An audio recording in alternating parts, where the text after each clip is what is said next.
বিসমিল্লাহির রহমানির রহিম। একাদশ শ্রেণীর ছাত্রীবৃন্দু, আসসালামু আলাইকুম রহমতুল্লাহ বারাকাতুহু। প্রিয় ছাত্রীবৃন্দু, সকাল থেকেই আকাশটা মেঘলা, গুড়ি গুড়ি বৃষ্টি হচ্ছিল। তার ভিতরেও একটু কষ্ট করে হলো আমি তোমাদের অনলাইন ক্লাসে হাজির হতে পেরেছি।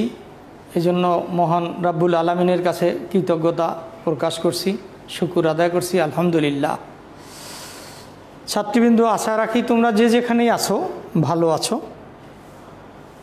আজ আবারও তোমাদের সাথে অনলাইন ক্লাসে দেখা হলো, আলাপ আলোচনা হবে। তো আজকে আমাদের প্রথম অধ্যায়টা আজকের আলোচনার মধ্য দিয়ে শেষ হয়ে যাবে। আজকের ক্লাসটা অত্যন্ত গুরুত্বপূর্ণ। অল্প একটু আলোচনা করে আমরা আবার প্রশ্নপত্র কি জানবো সেই সম্পর্কে একটা ধারণা নেব। তো আসো আর কথা না বাড়িয়ে আমরা একটু লেখাপড়ায় চলে যাই, কেমন? আমরা প্রথম অধ্যায় ব্যবসায়ের মৌলিক ধারণা ইতিমধ্যে অনেক দূর এগিয়ে গিয়েছি। তোমরাও দেখেছো, ক্লাসগুলো নিয়মিত দেখবে। আজকের আমরা একটু আলোচনা করব, বাকি আছে, সেটা হচ্ছে প্রথম অধ্যায়ের ব্যবসায়ের কার্যাবলী। আমাদের কিন্তু প্রত্যেকটা মানুষের এই কাজ থাকে। একজন ছাত্র ছাত্রী হিসেবে তাদের একটা কাজ থাকে, সংসারের যিনি কর্তা থাকেন তার কার্যাবলী থাকে, বাবা মার কার্যাবলী থাকে, আমরা শিক্ষক আমাদেরও কিছু কাজ থাকে। যেমন তোমাদের নিয়মিত কলেজে যাওয়া আসা, বাসায় লেখাপড়া করা, বাবা মাকে একটু হেল্প করা, এই যে এই ধরনের নানা কাজ। ব্যবসায়ের ব্যতিক্রম না। ব্যবসা একটা সামাজিক প্রতিষ্ঠান। এই সামাজিক প্রতিষ্ঠানেরও কতগুলো কাজ রয়েছে, অনেক কাজ রয়েছে। তার মধ্যে গুরুত্বপূর্ণ কয়েকটি কাজের কথা ইতিমধ্যেই আমি ব্ল্যাকবোর্ডের পর্দায় লিখে ফেলেছি। এসো একটু আলোচনা করে নিই, কেমন? তো ঠিক আছে, সবাই দেখো। ব্যবসার কার্যাবলী, ব্যবসা বিভিন্ন ধরনের হতে পারে, ছোট বড় মাঝারি, হ্যাঁ, যে ধরনেরই হোক না কেন, প্রত্যেকটা ব্যবসায়ী কিছু কাজ থাকে। এই কাজগুলো কমন কাজ। হ্যাঁ, এই কাজগুলোর মধ্যে প্রথমে আছে উৎপাদন। উৎপাদন কি? উৎপাদনটা হচ্ছে মানুষের ব্যবহার উপযোগী করে কোনো কিছু তৈরি করা বা সৃষ্টি করা, হ্যাঁ, যেটাকে বলা হয় উৎপাদন। এই উৎপাদিত পণ্য দ্রব্যের মাধ্যমে একজন মানুষ তার যে অভাব অভিযোগ থাকে সেটার থেকে উপকৃত হতে পারে। কাজেই উৎপাদন হচ্ছে ব্যবসার একটি অন্যতম গুরুত্বপূর্ণ প্রধান কাজ। তো গেল আমাদের উৎপাদন আমরা বুঝলাম। ক্রয় বিক্রয়, কত ভেরি সিম্পল পয়েন্ট, কত সহজ পয়েন্ট। ক্রয় এবং বিক্রয়, ব্যবসায় কি করে? ক্রয় বিক্রয় করে, কেমন? উৎপাদনকারী হোক বা অন্য কোনো ব্যবসায়ীর নিকট থেকে হোক, তিনি কী করেন? পণ্য দ্রব্য ক্রয় করে, তার সাথে কিছু মুনাফা যোগ করে, সেই পণ্য দ্রব্যগুলো আবার ভোক্তাদের কাছে বিক্রয় করে। কাজেই ব্যবসায়ের আরেকটি কার্যাবলী হচ্ছে ক্রয় এবং বিক্রয়। কত সহজ, দেখতে পাচ্ছ? এরপর আসো গুদামজাতকরণ। এই সম্পর্কে তোমরা ইতিমধ্যে ধারণা পেয়েছো। গুদামজাতকরণ কি?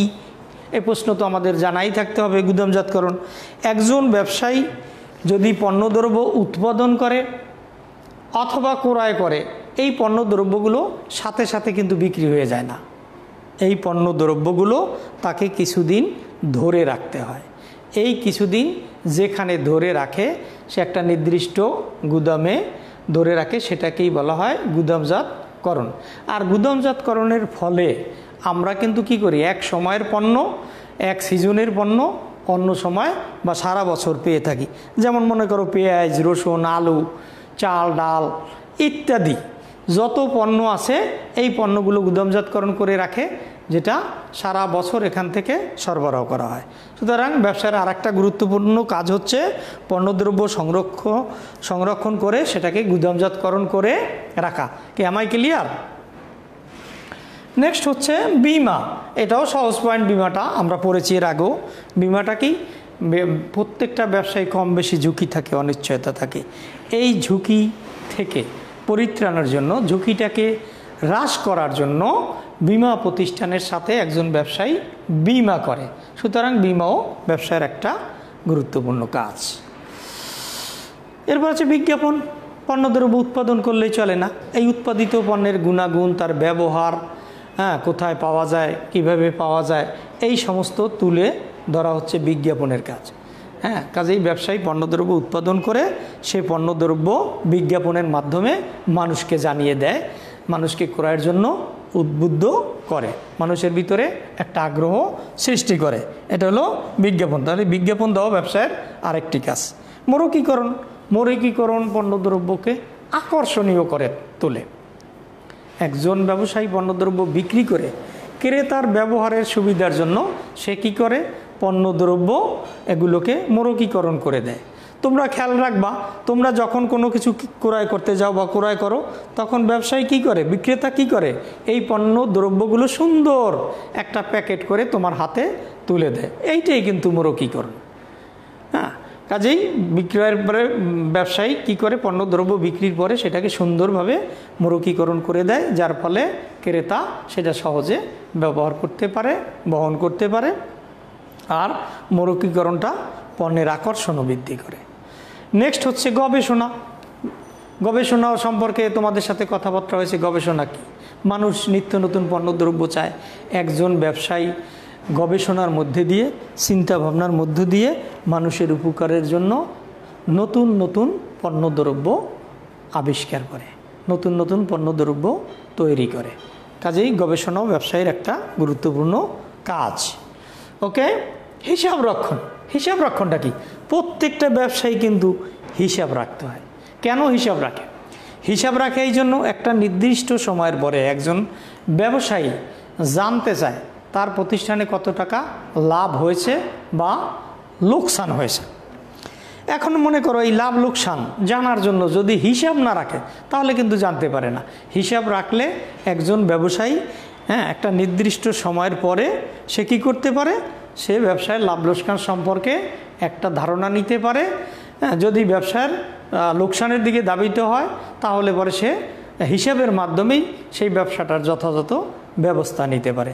সুতরাং হিসাব সংরক্ষণ করা বা হিসাব রাখা ব্যবসার একটা গুরুত্বপূর্ণ কাজ।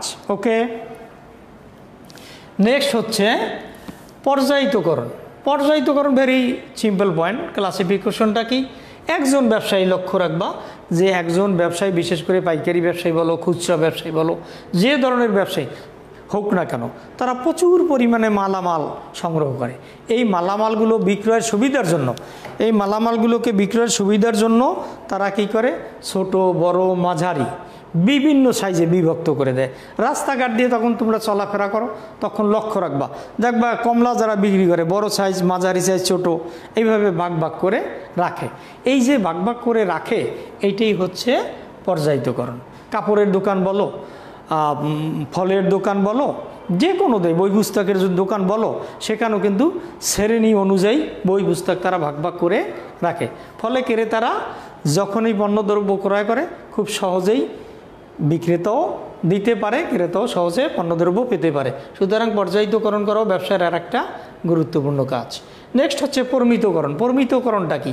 এটা হচ্ছে পণ্যের পর্যায়িতকরণের পর তার মান গুণ অনুযায়ী তার একটা মূল্য নির্ধারণ করা, তার একটা দাম নির্ধারণ করা, স্ট্যান্ডার্ডাইজেশন করা। এইটার নাম হচ্ছে পরিমিতকরণ। যেটা একটু মনে করো কমলা বড়, তার দামও হবে বেশি। যে কাপড়টা একটু ভালো, তার দাম হবে একটু বেশি। এইরকম সেটা যদি সে গ্রেডিং করে না রাখে তাহলে পরে এইটাও নির্ধারণ করতে পারে না। সুতরাং পর্যায়িতকরণের পরেই তার পরের যে কাজটা সেটাই হচ্ছে পরিমিতকরণ। অর্থ সংস্থান, এটা যে কোনো এক জায়গায় বসাই দিলেই চলে। এগুলো আমরা লিখলাম, হুবহু ধারাবাহিকভাবে রাখতে হবে এমন কোনো কথা নেই। কাজগুলো তোমার যখন যেটা মনে পড়ে সেভাবেই বলা যাবে, লেখা যাবে। অর্থ সংস্থান, অর্থ মানে টাকা, সংস্থান মানে জোগাড় করা। ব্যবসা করতে হলে কি দরকার হয়? ব্যবসা করতে হলে সেখানে মূলধন দরকার হয়। মালিক এই মূলধনটা ব্যবসার জন্য সরবরাহ করে। যদি এক মালিকানা ব্যবসা হয় তাহলে মালিক নিজস্ব মূলধন, বন্ধুবান্ধব বা আত্মীয় স্বজনের থেকে ধার করে, এমনকি আর্থিক প্রতিষ্ঠান ব্যাংক থেকেও ঋণ করে সেই মূলধন সংস্থান করে থাকে। সুতরাং মূলধন বা অর্থ সংস্থান করা ব্যবসায়ের আরেকটি গুরুত্বপূর্ণ কার্যাবলী। নেক্সট হচ্ছে বাজারজাতকরণ প্রসার। বাজারজাতকরণ প্রসার মানে কি? বাড়ানো। বাজার যত বেশি বেশি বিক্রি হবে তত বেশি বেশি কিন্তু একজন ব্যবসায়ী লাভবান হবেন। এই জন্য ব্যবসায়ী বিজ্ঞাপনের মাধ্যমে হোক, মানুষের সাথে যোগাযোগের মাধ্যমে হোক, পণ্য সজ্জাকরণ করে হোক, মূল্য হ্রাস করে হোক, দেখবা যে সে কী করে তার বিক্রয়ের পরিমাণটা বাড়ায়। অনেক সময় তোমরা দেখবা বিরাট মূল্য হ্রাস, এর মানেটা কি? এর মানেটা হচ্ছে তার বিক্রয়ের প্রসার ঘটানো। মানুষ মনে করবে যে মূল্য কমে গেছে, কিছু পণ্যদ্রব্য ক্রয় করি। এই জন্য ব্যবসায়ী নানা কৌশল অবলম্বন করে বিক্রয়ের প্রসার ঘটায়। আমাদের দরকারটা হচ্ছে শুধু কাজটা কি? কাজটা হচ্ছে বাজারজাতকরণ প্রসার। সে বিজ্ঞাপন দিয়ে, সে পণ্য সজ্জা করে, মূল্য হ্রাস এটা দেখিয়ে বড় বড় ব্যানার টানিয়ে দেয়, পত্রিকায় দেয়, টিভিতে দেয়, হ্যাঁ, বা পণ্যের সাথে আর একটা পণ্য ফ্রি এরকম দিয়ে, যখন ফ্রি পায় মানুষও তখন বেশি ক্রয় করে। প্রসারটা বুঝতে পারছো? এটা হলো বিক্রয় প্রসার। যত বেশি বেশি বিক্রি হবে ততই ব্যবসায়ী বেশি বেশি লাভবান হবেন, আর্থিকভাবে সচ্ছল হবেন এবং সে টিকে থাকতে পারবেন।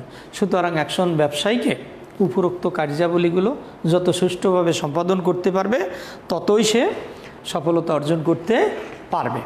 প্রিয় শিক্ষার্থীবৃন্দ, আমরা এই আলোচনার মধ্যে দিয়ে মোটামুটি আমাদের প্রথম অধ্যায় ব্যবসার মৌলিক ধারণা সম্পর্কে তোমাদের যে ধারণা দিয়েছি এগুলো মনে রাখবা। এসো আমরা একটু কাজ করি, এখান থেকে কিছু জ্ঞানমূলক অনুধাবনমূলক প্রশ্ন আমরা প্র্যাকটিস করব। সেই জন্য আমি তোমাদেরকে কতগুলো প্রশ্ন বোর্ডে লিখে দিচ্ছি, তোমরা এই প্রশ্নগুলো তুলে নাও। এই প্রশ্নগুলো বাসায় প্র্যাকটিস করবা, এই প্রশ্নগুলো তোমরা পড়বা। তো আমি একটু বোর্ডটা মুছে নেই।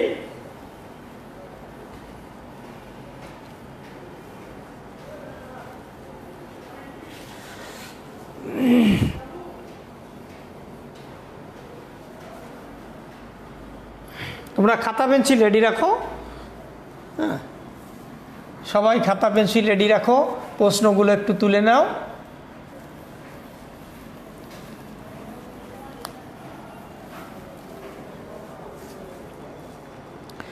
প্রথমে আমি দেব তোমাদেরকে জ্ঞানমূলক।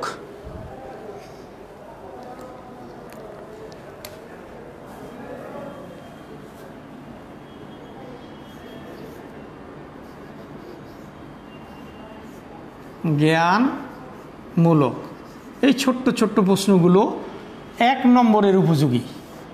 জ্ঞানমূলক প্রশ্ন এটি তোমরা পড়বা। লেখো, এক, ব্যবসা কি?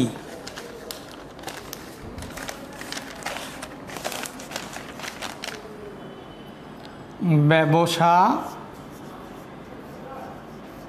কি? এটা তোমাদের পড়িয়েছি, এরপরে প্র্যাকটিস করতে হবে এবং মনে রাখতে হবে। কেমন? ব্যবসা কি 1 নম্বরের উপযোগী করে তুলতে হবে। 2, আসো, শিল্প কি? শিল্প কি?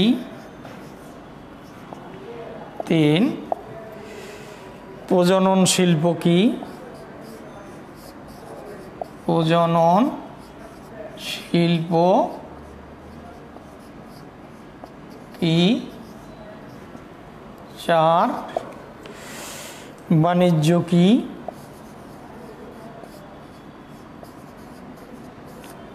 বাণিজ্য কি? 5, পণ্য বিনিময় কি? পণ্য বিনিময় কি বা কাকে বলে, এরকম প্রশ্ন। 6, খুচরা ব্যবসা কি? খুচরা ব্যবসা কি? 7, আমদানি।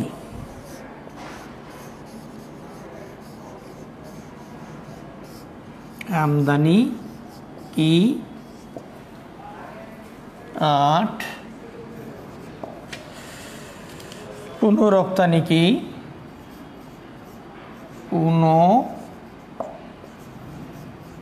পুনঃরপ্তানি কি? 9, সামাজিক ব্যবসা কি? 10 প্রমিতকরণ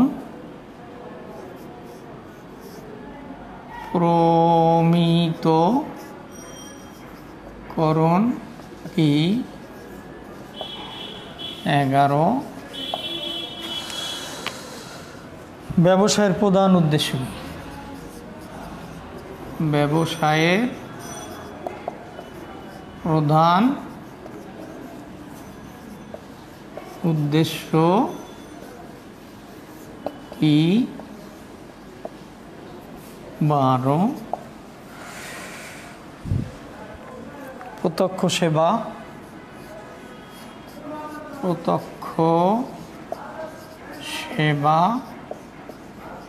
কি? 13 মূলধন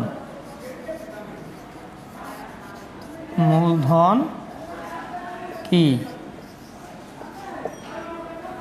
14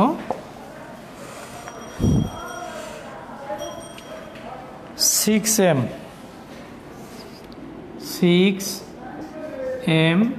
কি? আরেকটি প্রশ্ন দেব,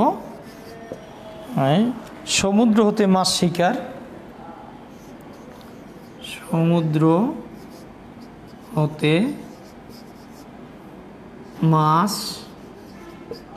শিকার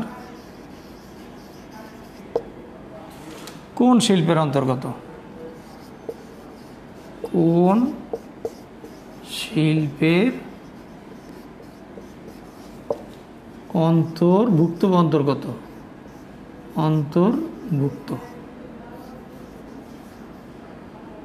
অন্তর্ভুক্ত। হ্যাঁ, তো মোটামুটি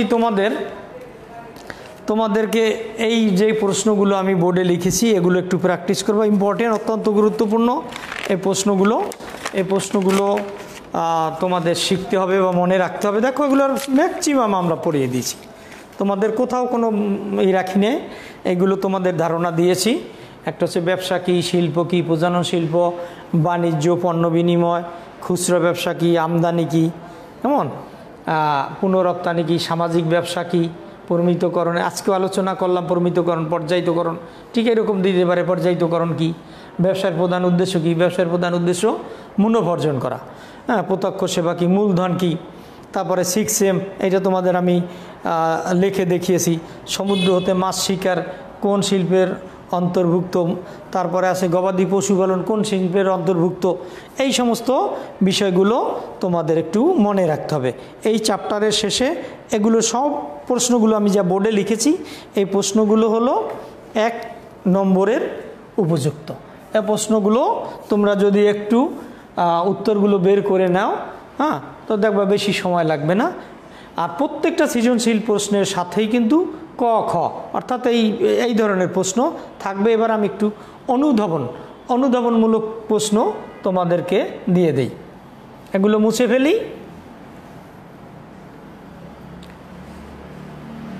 এরপরে তোমরা লিখবা অনুধাবন।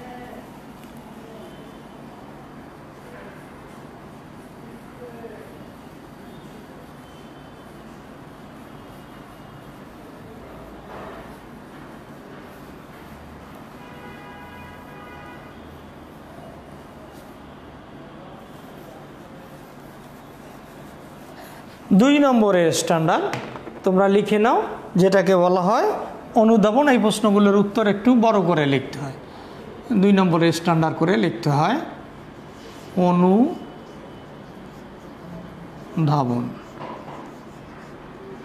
অনুধাবনমূলক প্রশ্ন।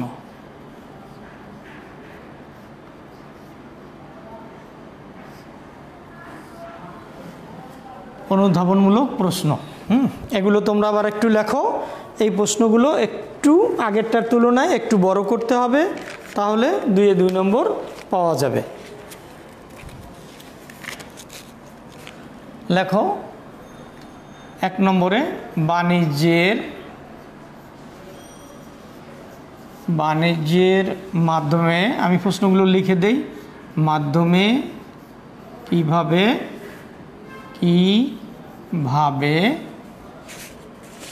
ব্যবসায়ের কালগত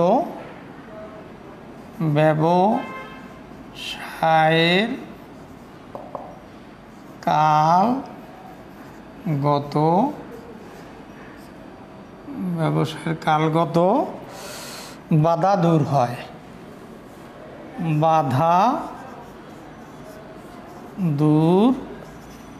হয়, ব্যাখ্যা করো। হ্যাঁ, প্রশ্ন কটা লিখে নেই, তারপরে তোমাদেরকে দেখাচ্ছি। 2 নম্বরে লেখো, বাণিজ্য কিভাবে ব্যবসার ঝুঁকিগত প্রতিবন্ধকতা দূর করে। বাণিজ্য কিভাবে ব্যবসায়ের ঝুঁকিগত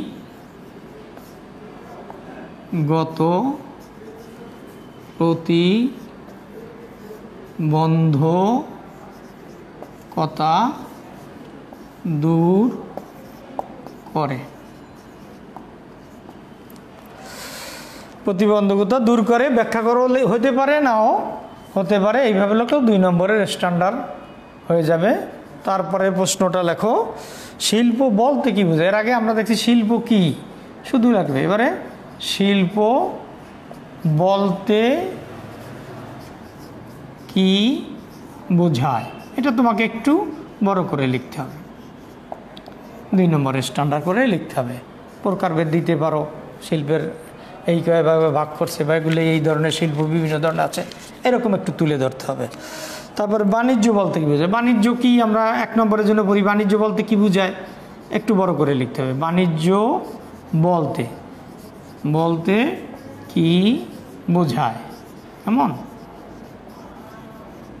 লক্ষ্য করো তোমরা একটু। বাণিজ্য কি আমরা পড়েছিলাম, শুধু কাকে বলে লিখলেই হবে। আর এইখানে বলতে কি বোঝায় লেখলে এই বাণিজ্যের একটু প্রকারভেদ, এই ধরনের এইগুলো বাণিজ্য একটু বেশি করে মোটামুটি লিখে দিলেই 2 নম্বর হয়ে যাবে, কেমন। তারপরে আসো 5, প্রত্যক্ষ সেবা বলতে কি বোঝায়। আগে আমরা বলছি প্রত্যক্ষ সেবা কি, ওইগুলোই বুদ্ধি থাকলে কয়েকটা চ্যাপ্টার দেখলেই বুঝে যাবা। প্রত্যক্ষ সেবা বলতে কি বোঝায়, আমি একটু লিখে নিই। তারপরে 6, মুনাফাকে কেন ঝুঁকি গ্রহণের প্রতিদান বলা হয়। মুনাফাকে কেন ঝুঁকি গ্রহণের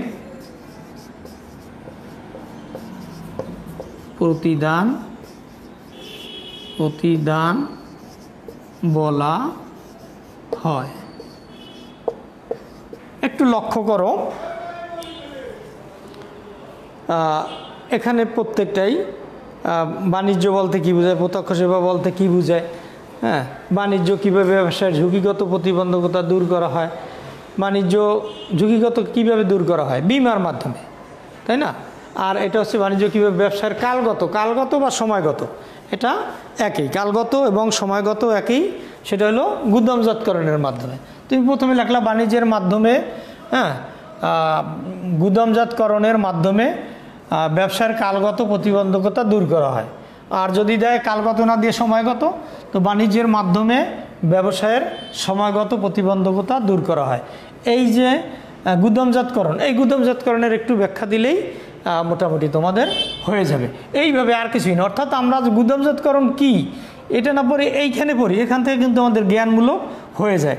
জ্ঞানমূলকের জন্য আবার আলাদা পড়া লাগে না, একটু বুদ্ধি থাকলে এগুলো একটু বাড়িয়ে পড়লেই এটা হয়ে যাবে তোমার দুটো, একই সাথে দুটো হয়ে যাবে, একদিকে জ্ঞানমূলক আর একদিকে অনুধাবনমূলক। অনুধাবনগুলো পড়লে জ্ঞানমূলক আর আলাদা করে লাগে না।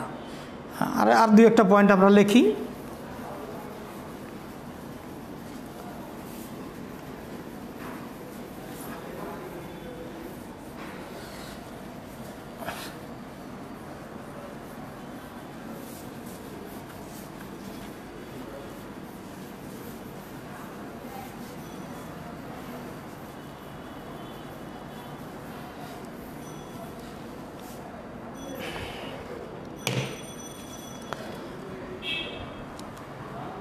সাত, ব্যবসা বেকার সমস্যা দূর করে। ব্যবসা বেকার সমস্যা দূর করে ব্যাখ্যা কর, ব্যাখ্যা কর।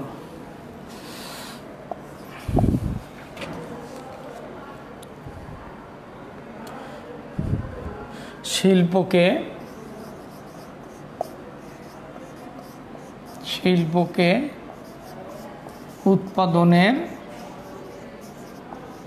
উৎপাদনের বাহন বলা হয় কেন?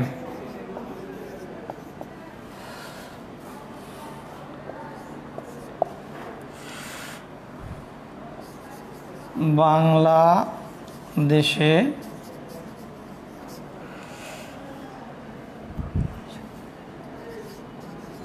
আমদানি